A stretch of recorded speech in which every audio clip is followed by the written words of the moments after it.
Irmãos, a graça e a paz, boa noite a todos, uma alegria estar com os irmãos. Nós estamos no mês de maio, mês da família, e a gente tem seguido a campanha da Junta de Missões Nacionais, edificando a sua casa sobre a rocha, e a rocha é Cristo, a gente sabe disso. E hoje nós vamos meditar aqui no texto de 2 Timóteo 1,5, e nós vamos falar sobre a importância do exemplo.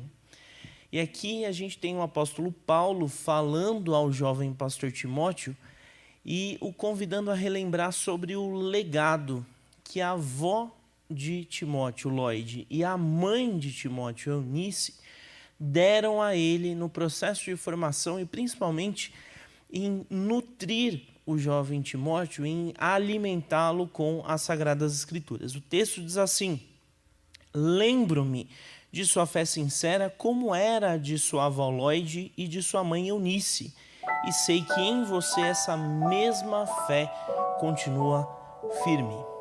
Oremos. Senhor Deus Pai querido, Deus bendito, nós te agradecemos, Senhor, por esta palavra que será ministrada agora, pelo registro das Sagradas Escrituras, que o Senhor fale aos nossos corações e que teu Santo Espírito age aqui nessa noite. É assim que nós oramos, em nome de Jesus. Amém. Irmãos, antes de nós refletirmos sobre esse texto, a gente precisa entender qual é o contexto no qual esse texto foi escrito. As cartas de Paulo a Timóteo, elas estão ali no primeiro século, né? 1 Timóteo, os estudiosos acreditam que tenha sido escrita lá no ano 62 depois de Cristo, e 2 Timóteo no ano de 67. O fato é que são as últimas cartas do apóstolo Paulo. São as últimas cartas do apóstolo Paulo, escritas em vida. E aí ele fala para o jovem pastor que está pastoreando a igreja de Éfeso. Uma igreja que sofria muitas investidas dos inimigos. Quando a gente lê lá Atos 20, a gente vê Paulo falando aos presbíteros / pastores da igreja de Éfeso, para que eles tomassem cuidado, porque muitas pessoas entrariam na igreja para tentar trazer mentira, enganar o coração daquela igreja. A ideia aqui é que aquela igreja que era conhecida pela doutrina, pela perseverança na sã doutrina, continuasse forte, continuasse fortalecida. E esse é o propósito daqueles que estão em Cristo. Essa é a orientação de Deus por meio do texto bíblico, para que a igreja seja nutrida com a sã doutrina. E aí a segunda carta de Paulo a Timóteo vai falar muito sobre legado de fé. É por isso que a gente traz esse texto para a gente refletir nessa noite, porque aqui fala muito sobre legado de fé. O livro como um todo vai apontar nesse sentido. Quando a gente olha para as epístolas, que são as cartas pastorais de Paulo, a gente tem 1 e 2 Timóteo, a gente tem a carta de Paulo a Tito também. Só que 1 e 2 Timóteo tem uma característica muito interessante, elas são extremamente intimistas. Quando a gente lê 1 e 2 Timóteo, a gente quase sente Paulo chorando, escrevendo com o coração. A gente chega até a imaginar as lágrimas caindo pelo rosto de Paulo. Pelo fato do jovem pastor ser tão querido por Paulo. E a gente vai entender isso quando a gente vai lá para 2 Timóteo 1 e 2. Ali a gente compreende o porquê disso. Paulo escreveu assim: eu, Paulo, apóstolo de Cristo Jesus pela vontade de Deus, enviado para anunciar a vida que ele prometeu por meio da fé em Cristo Jesus, escreva esta carta a Timóteo, meu filho amado, que Deus o Pai e Cristo Jesus nosso Senhor lhe dêem graça, misericórdia e paz. Então aqui não era só uma mentoria espiritual. Os pastores estão acostumados a serem mentoriados, andam em grupos e têm amigos no ministério, mas aqui a gente vê uma carta como se fosse de um pai para um filho. Então aqui Paulo não está desejando só que Timóteo tem um ministério frutífero. Claro que isso passava pelo coração de Paulo.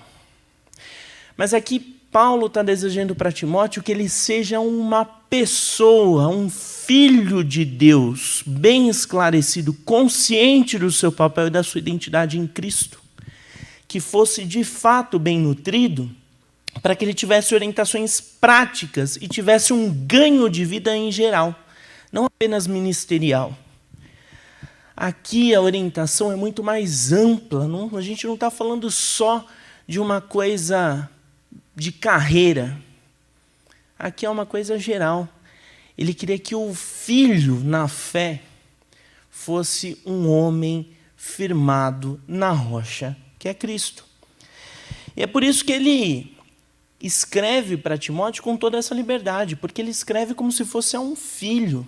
E ele convida a refletir sobre a importância do exemplo na construção dessa identidade em Cristo. Porque a pessoa, quando tem o conhecimento de qual é a sua identidade em Cristo, a pessoa vai entender os elementos mais básicos da fé. Porque eu vivo, qual é o meu destino, quem que me auxilia, em quem eu estou firmado, tudo isso é compreendido a partir do momento que nós sabemos quem nós somos. Nós somos filhos de Deus, é isso que a Escritura nos traz. Mas aí ele vai falar de exemplo, mas quais são esses exemplos que Paulo traz? A gente já viu aí, né? Ele vai citar Lóide, avó de Timóteo, mãe de Eunice, uma judia piedosa, convertida ao caminho. É assim que o cristianismo era chamado lá na igreja do primeiro século. Os seguidores do caminho. Quem era o caminho? Era Cristo. É Cristo. Quando a gente olha lá para a igreja de Atos, é assim que essas pessoas são chamadas. Seguidores do caminho. E é muito interessante, olha só, uma judia piedosa. O que é piedoso? É aquele que sente piedade? Não. O conceito é muito mais amplo.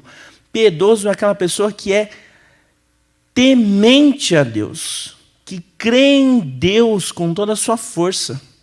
A gente vai ver isso, por exemplo, lá em Atos, quando Deus fala para Pedro, aquele momento em que o evangelho chega aos gentios, e fala assim, olha, vai lá encontrar um centurião que ele é muito piedoso. O que é isso? O cara temia a Deus, mas ele ainda não tinha a compreensão completa da revelação em Cristo Jesus. E aí Pedro vai lá, fala do evangelho, se converte, e aí o evangelho chega aos gentios, iniciado por Pedro, mas propagado por Paulo, que aí vai ser o apóstolo dos gentios. Então aqui a gente tem uma família piedosa convertida ao caminho. A gente tem Eunice, mãe de Timóteo, uma judia casada com um grego, e aqui a gente tem uma judia piedosa convertida ao caminho. Agora, uma coisa que essas informações aí são do Dicionário Bíblico Ilustrado Crescer, tá? Ali a gente tem um estudo aprofundado dos personagens. A gente tem alguns estudiosos que analisam a história aí, do apóstolo Paulo, e um deles foi o reverendo Elben César. Não sei se vocês conhecem, mas esse homem, por muitas décadas, foi pastor da Igreja Presbiteriana de Viçosa, é fundador de uma missão cristã de comunicação chamada Ultimato, e ele é um dos que defendia que Lóide e Eunice foram alcançadas pela primeira viagem missionária de Paulo, e ainda na companhia de Barnabé. Então, Lóide e Eunice beberam diretamente desse ministério e conseguiram nutrir o jovem Timóteo na presença do Senhor com as Sagradas Escrituras. O interessante quando a gente olha para a família aí de Timóteo é que a gente não tem nenhuma menção do pai, o grego. A gente não tem aqui. E aí o que a gente pode compreender? Bom, é muito improvável que o pai de Timóteo tenha se convertido ao judaísmo, porque depois a gente vai ver até uma citação mais para frente de que Timóteo não havia sido circuncidado, isso que era um ato dentro do judaísmo, e muito menos que o pai tenha se convertido ao caminho, né, ou à mensagem da fé cristã. O que a gente sabe aqui? A gente sabe o legado. aquilo que a mãe e a avó fizeram com Timóteo, instruíram nas Sagradas Escrituras. E aqui a gente tem dois aspectos fundamentais. Primeiro aspecto é que a gente precisa entender que toda a base, quando você vai construir uma casa, todo tipo de edificação precisa ser construída, precisa ser muito bem fortificada, precisa ter uma base que aguente o tranco. Quando a gente fala da vida cristã, a gente já foi alertado por Jesus que viriam dificuldades. E ainda assim tem crente que acha que vai ser moleza, que vai ser fácil. Tem gente que acha que vai passar na bonança e não vai. Irmãos, é muito, muito difícil a gente sair por aí. Hoje, por exemplo, lá em casa a gente recebeu uma senhora desses serviços de limpeza de casa, e ela estava falando, olha, eu fiquei 20 anos numa igreja evangélica, pentecostal. Fui ordenada missionária, fui ordenada diaconisa e tudo mais, mas eu saí porque havia mais briga dentro da igreja do que fora da igreja. E aí eu comecei a conversar com ela em determinado momento, tal, entreguei um presente diário, conversamos e tudo mais, depois nós oramos por ela lá, orei por ela, a Noemi estava ainda no trabalho, e eu falei para ela, olha, não há perfeitos na igreja. Até dentro da igreja a gente vai encontrar problemas. O que torna a igreja perfeita é Cristo, que é o cabeça. E nós seguimos juntos, apesar de muitas opiniões contrárias, porque nós temos a sã doutrina que nos une. Nós cremos que Jesus morreu, ressuscitou e vivo está. É isso que nos une. Se você torce para o Corinthians, Palmeiras, se você vota em A ou B, isso não nos interessa. Nós devemos estar unidos na sã doutrina. É isso que nos importa. E é isso que nos mantém firmes quando as tempestades chegam. E é isso que, quando a gente fala que a sua casa precisa estar firmada na rocha, é que a sua esposa, o seu marido e os seus filhos precisam ser nutridos com essa palavra, com a verdade de que dificuldades virão, mas que Cristo está no barco. E quando a tempestade vem, Cristo está no barco, eu não tenho temor algum, porque eu estou em Cristo. Irmãos, e aí, essa família trouxe essa mensagem para Timóteo. E Timóteo não foi instruído apenas com ordens, mas Timóteo foi instruído com um exemplo. E ele foi igualmente piedoso, igualmente uma pessoa temente a Deus. E é por isso que a gente precisa fazer um exercício de olhar como nós estamos construindo as nossas famílias. Alguns ainda no processo de construção, outros já com a família completamente feita, mas como a gente tem nutrido esse núcleo familiar. Cristo tem sido a rocha, de fato, onde nós temos estabelecido as nossas relações, porque todos os outros cuidados, todas as nossas outras ações, elas serão pequenas se isso não estiver no centro da nossa vida. A sua preocupação com as finanças da família ficarão em segundo lugar. As suas preocupações com a educação dos seus filhos devem ficar em segundo lugar. Eu não estou dizendo que elas não são importantes, elas são importantes. Eu estou dizendo para que nós olhemos para como nós estamos instruindo e como nós estamos ensinando e como nós estamos vivendo com a nossa família. A mensagem que nós estamos vivendo.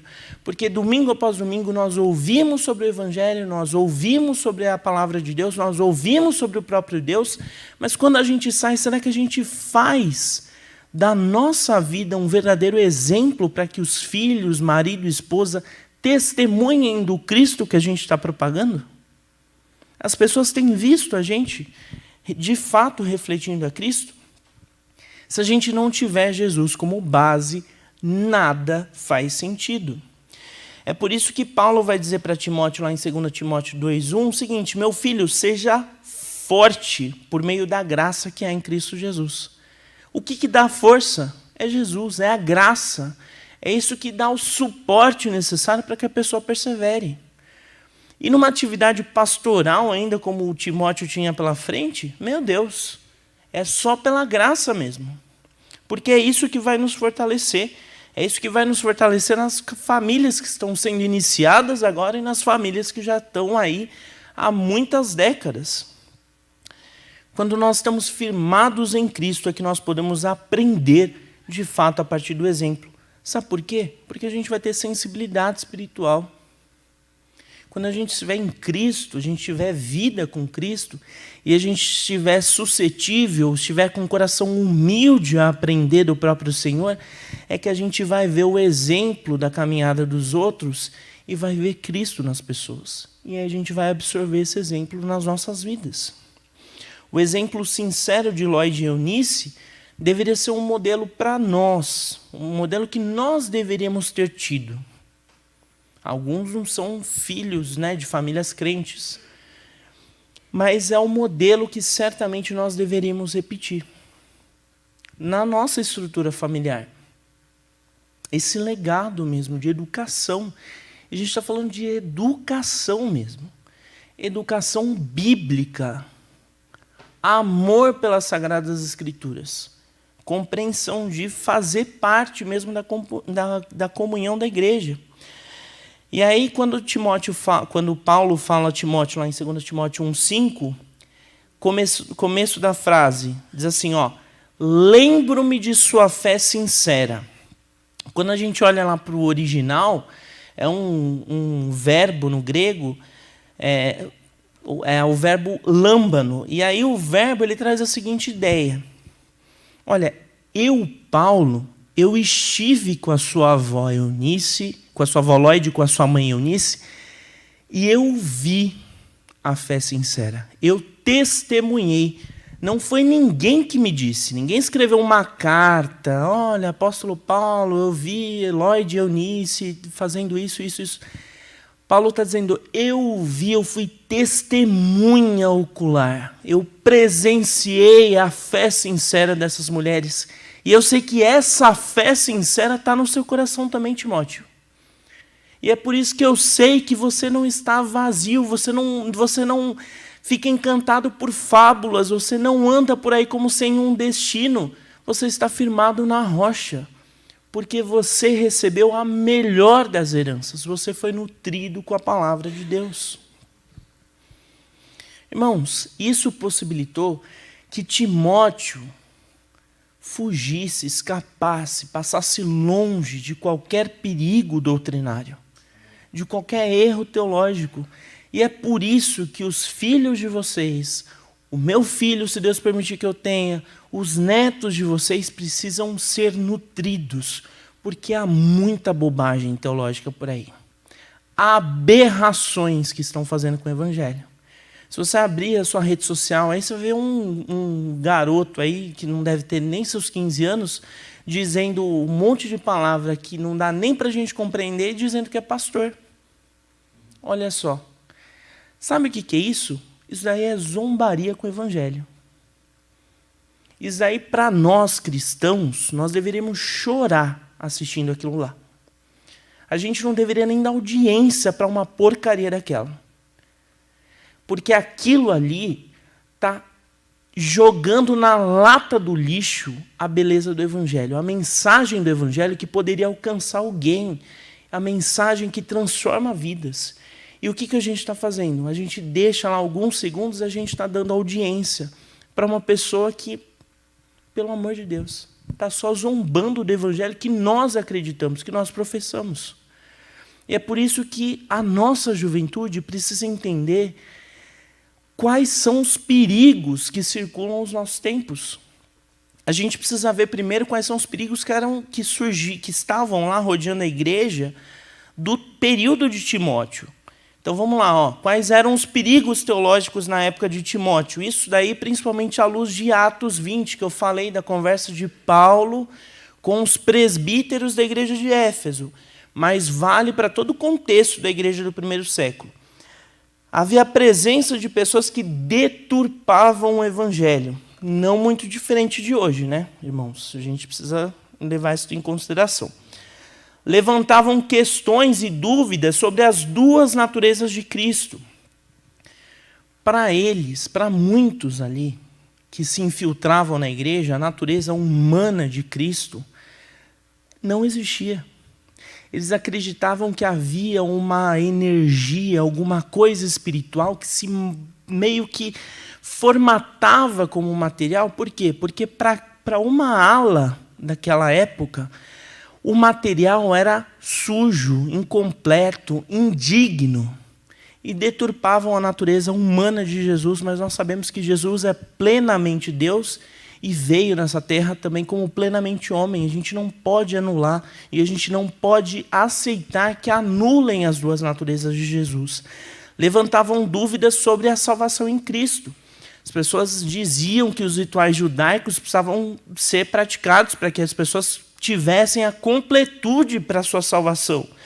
A gente vai ver, por exemplo, Paulo repreendendo a igreja da Galácia, falando, olha, pessoal, pelo amor de Deus, vocês já receberam o evangelho, vocês estão voltando para os ritos judaicos? Pelo amor de Deus, que igreja é essa? Não é assim que funciona. Falsos pregadores que mudavam as escrituras. E é por isso que Paulo exorta Timóteo a saber discernir entre o que é falso e o que é verdadeiro. Mais uma vez falando sobre o abandono da fé, as pessoas estavam retornando às velhas práticas ritualísticas. Pessoal, o Antigo Testamento cumpre um propósito para nós compreendermos a antiga aliança. Mas veio Cristo. Cristo nos revelou o plano completo do Senhor para a salvação. E é por isso que não havia sentido para que rituais fossem instituídos à igreja daquele primeiro século. Mas aquela heresia, aqueles movimentos, aquela contenda que invadia a igreja, estava cercando, estava lançando neblina aos olhos daqueles irmãos. E é por isso que Paulo exorta Timóteo, exorta Tito, e vai falar com as igrejas. Porque as cartas de Paulo às igrejas são grandes tratados para que a igreja caminhe na sã doutrina, ou corrija a sua direção, principalmente quando a gente fala das cartas de Paulo aos Coríntios, né? Ali a gente tem Paulo falando a uma igreja que tem vários problemas, mas que era rica em dons. Olha só, a gente vai dizer que não havia presença de Deus na igreja de Coríntios? Existia, sim. Apesar de serem corintianos, existia, sim, a presença do Senhor lá. E aí a gente precisa ver quais são os perigos teológicos de hoje. Irmãos, são muitos perigos. Primeiro que a gente vê uma sociedade aí que acredita que a Bíblia é ultrapassada. Alguns vão dizer que é apenas um texto mitológico ou que contém a palavra de Deus. Se você já ouviu isso, você precisa entender que há uma grande mentira nessa ideia, em tudo aqui que a gente falou, né? Na verdade, tem algumas alas do meio evangélico que acreditam, que perpetuam a ideia de que a Bíblia contém a palavra de Deus. Qual que é o perigo disso? Primeiro que você minimiza, você tenta encaixar, você coloca numa caixinha, você tenta enfiar a palavra de Deus apenas nesse contexto de a Bíblia da Bíblia não ser a palavra de Deus. A Bíblia é. De Gênesis a Apocalipse, a Bíblia ela é inspirada, plenamente inspirada. E nós recebemos a iluminação do Espírito para que nós possamos compreender quais são os propósitos do Senhor para nós, para a igreja desse nosso tempo. Quando você fala que a Bíblia contém, você tenta anular alguns textos, principalmente aqueles textos que tocam nas nossas feridas, aqueles textos que nos colocam contra a parede para que nós tenhamos que abandonar os nossos pecados, nós precisamos abandonar os nossos pecados. Mas as pessoas tentam, por uma manobra na sua vida, colocar a Bíblia como se fosse algo controlável. Então, por isso que a Bíblia contém, é isso que alguns vão dizer, mas a Bíblia é a palavra de Deus. Nós estamos na era da pós-verdade. O que isso quer dizer? Irmãos, cada um tem a sua verdade. Cada um vai dizer a sua verdade, a sua história, a sua opinião. A pessoa vai querer evidenciar em relação a todas as outras coisas. A gente vive a era dos maus hábitos, onde os maus hábitos são relativizados. Rouba-se absurdamente por aí, mata-se com uma facilidade enorme, as pessoas são extremamente frias. Irmãos, a gente está vendo aí um saque aos cofres públicos que a gente não precisa falar muita coisa, né? Pessoas que já morreram pagando sem nem saber empréstimos que foram feitos aí via Previdência Social. Isso daí é uma vergonha. E o que a sociedade faz em relação a isso? A sociedade não faz nada. E sabe o que é mais aterrorizante? A igreja não faz nada. A gente está vendo aí discussões teológicas que não mudam a cotação do dólar. O dólar vai continuar na casa dos 5,60 amanhã. A igreja não vai fazer absolutamente nada em relação a problemas sociais que ferem, principalmente aqueles que estão nas periferias. Que, olha só, pasmem, formam a maioria da igreja cristã no Brasil. Formam a maioria. Quando a gente vai para os rincões do Brasil aí, que a gente vê principalmente igrejas pequenas, do meio pentecostal, irmãs repletas de fé, de oração, que são vitimadas, muitas vezes não tem nem a própria casa, não tem nem a casa própria, um teto para morar. Essas pessoas sofrem. E nós, muitas vezes, ignoramos o sofrimento dos nossos irmãos. Sequer investimos 5 minutos de oração por essas pessoas. E essa mensagem é para a igreja, mas é para mim também. A mensagem, como eu sempre falo, é antes de tudo para o mensageiro. E nós, como família, e aqui a gente está falando de família, no mês da família, é a família, claro, a família nuclear, mas é também a família em Cristo. Nós pertencemos, pelos méritos de Cristo, à família de Deus. E é por isso que a gente tem que orar por essas pessoas. Orar por essas pessoas que são prejudicadas pelos maus hábitos desse século, que têm atacado a igreja brasileira nesses últimos tempos. E a forma como nós reagimos a esses problemas evidencia quem nos observa como nós testemunhamos de Cristo. Se os nossos filhos veem a nossa atitude como uma atitude de eu vou passar pano, eu vou deixar que isso fique escondido, eu vou fechar aqui os olhos. Ou se nós tivermos comportamentos que contribuam para péssimas práticas, os filhos, os netos vão ver e eles vão reproduzir essas práticas. Isso quer dizer que a sociedade vai caminhar para uma piora contínua sempre. E é por isso que quando a gente olha para o texto paulino, a gente vai ver que na teologia paulina o exemplo é uma coisa muito forte. Para Timóteo, ele recorreu aos exemplos aí da avó e da mãe. A gente viu para os presbíteros lá de Éfeso, ele vai falar que ele próprio foi um exemplo. Um exemplo do quê? De trabalho árduo. Por que ele está falando isso? Porque ele está falando, olha, eu não fui um peso para a igreja. Eu trabalhei, eu não fui um peso financeiro para a igreja de vocês. Então, mirem nesse exemplo. Mirem no exemplo teológico, no exemplo de formação, mas mirem no exemplo também do trabalho. Não onerem a igreja. É isso que Paulo fala. E a nossa vida deve exalar um doce testemunho. E por que isso deve ser tão sério? Vamos recorrer novamente à teologia paulina. 1 Coríntios 11:1. Esse texto é clássico. E a gente precisa pensar aqui como era a vida com Deus de Paulo. Porque o cara precisava ter muito temor a Deus mesmo. Para o cara falar isso daí, sejam meus imitadores como eu sou imitador de Cristo. Ele precisava ter plena compreensão de que a vida dele era uma vida que caminhava 100% na vontade de Deus. Por que ele fala isso? Porque a igreja lá, muitas pessoas não haviam presenciado, não haviam não haviam acompanhado visualmente o ministério de Cristo. Então, ficava difícil para as pessoas compreenderem o que era a caminhada com Cristo. Só que as pessoas viam a Paulo. As pessoas testemunhavam o trabalho de Paulo. E aí, para que aquelas pessoas entendessem como era o exemplo, ele fala, olha, sejam meus imitadores, porque vocês estão vendo como eu ajo, como eu testemunho desse Cristo que eu estou professando a vocês. Porque assim vocês também serão imitadores de Cristo.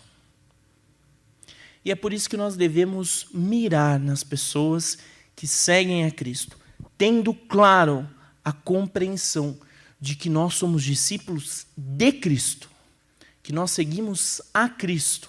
Nós devemos estar cercados de pessoas que testemunham esse evangelho, essa vida irrepreensível. Irmãos, é difícil, é muito difícil. Falei aqui muitas coisas, mas quando a gente volta para casa, a gente pensa assim, mas como é que eu vou fazer? É tão difícil, os filhos já estão na adolescência, os netos já estão aí também grandes. Como que eu vou impactar pelo exemplo? Tem algumas questões aí que a gente precisa apontar. Primeiro, o segredo, acho que ficou um pouco pequeno, mas vocês conseguem ler aí, certo? Vá sempre às Escrituras. Aliás, a gente não pode sair das Escrituras, a gente tem que permanecer sempre nas Escrituras. A gente precisa ler, compartilhar as Escrituras com a nossa família no dia a dia. Ler as Escrituras no café da manhã, orar, ler as Escrituras, se for possível, no almoço, ter cultos domésticos, compartilhar a leitura que cada um faz, estimular, principalmente as crianças também na meditação das Sagradas Escrituras. Porque ali a pessoa vai crescendo, conhecendo o que a Bíblia tem a dizer. E principalmente você abre uma porta para que essa criança tenha uma vida com Deus. É de fato a maior herança que se pode deixar para as outras gerações. Ore e peça ao Senhor para te auxiliar no controle do seu temperamento. Irmãos, isso daí todo mundo cai. Todo mundo já caiu em uma questão de temperamento. Briga, alguma esquentou a cabeça, falou o que não devia. E é por isso que a gente precisa orar sempre ao Senhor para que Ele controle o nosso temperamento. Por quê? Porque todo mundo é falho. A gente já falou coisas que magoaram outras pessoas e outras pessoas já nos disseram coisas que nos magoaram. E é por isso que a gente precisa observar isso. Nós temos que conversar com a nossa família e ter uma vida que aponte para os princípios e os valores do Evangelho. Irmãos, nós somos cristãos, crentes em Cristo. Cremos que salvos em Cristo. A nossa vida precisa exalar amor, compreensão, empatia, cuidado, disposição em ajudar as pessoas. Se nós vivermos uma vida marcada pela raiva, pelo ódio, pela contenda, irmãos, pela divisão, isso não reflete o Evangelho de Cristo. E as crianças, os filhos, os netos vão reproduzir isso nas escolas, na vida. Eu não sei se os irmãos tiveram a oportunidade de assistir aquela série lá, Adolescência, que bombou aí na Netflix, mais de 100 milhões de pessoas assistiram, né? Explodiu aí ranking de série. Aquilo ali nada mais é do que uma sociedade baseada no ódio e no interesse próprio. Porque o que explica o que acontece, e muitos aqui, eu nem me considero mais jovem, mas eu tenho contato com alguns jovens. Esses adolescentes, esses jovens, eles enfrentam uma grande guerra na escola. O ódio, essa questão sexual, essa questão de rede social também muito aflorada, esse acesso a conteúdo duvidoso, tudo isso prejudica os relacionamentos dos mais jovens. E essas pessoas estão expostas a todo esse veneno. Porque o que explica lá na série, né, um garoto de 13 anos matar a colega de classe? a história gira em torno disso. E aí mostra a prisão do garoto e tudo mais, a relação, o confronto dele com uma psicóloga. A gente precisa olhar para os filhos, para os netos, para a nossa família e olhar também para a saúde mental da nossa família. Às vezes a gente vira a cara, né? Vira o nariz assim, precisa procurar um psicólogo. Aqui, graças a Deus, nessa igreja, a gente não tem aversão ao psicólogo, não, tá? Tem algumas alas por aí que tem aversão ao psicólogo. Aqui a gente compreende que a psicologia pode ser um instrumento usado por Deus para complementar o tratar do Senhor na vida de alguém. Então, olhemos para isso. Porque se existe, é bondade do Senhor para que nós usemos em favor da família, para a proclamação do reino. E por que a gente tem que pensar na questão do exemplo? Porque tem uma implicação na vida do outro. O seu filho, neto, o seu familiar daqui 20 anos pode estar colhendo os frutos do seu investimento em oração, da Bíblia que você presenteou, da Bíblia que você parou para ler com ele, da conversa que você teve com ele em noites seguidas. Então, nessa noite, volte para casa e converse com o seu familiar. Compreenda como você pode reestruturar o relacionamento em Cristo, se ele não estiver. Que você tenha como meta que a sua casa esteja de fato firmada em Cristo e que o exemplo seja uma parte suave, doce, como parte do processo de ensinamento. Amém? Senhor Deus, Pai querido, Deus bendito, nós te agradecemos, Senhor, por essa noite, por essa mensagem, que seja uma semente plantada nos corações e que o Senhor trabalhe no nosso interior para que possamos assimilar, Senhor, e cumprir aquilo que é a tua vontade, Pai. Obrigado por tudo, em nome de Jesus. Amém.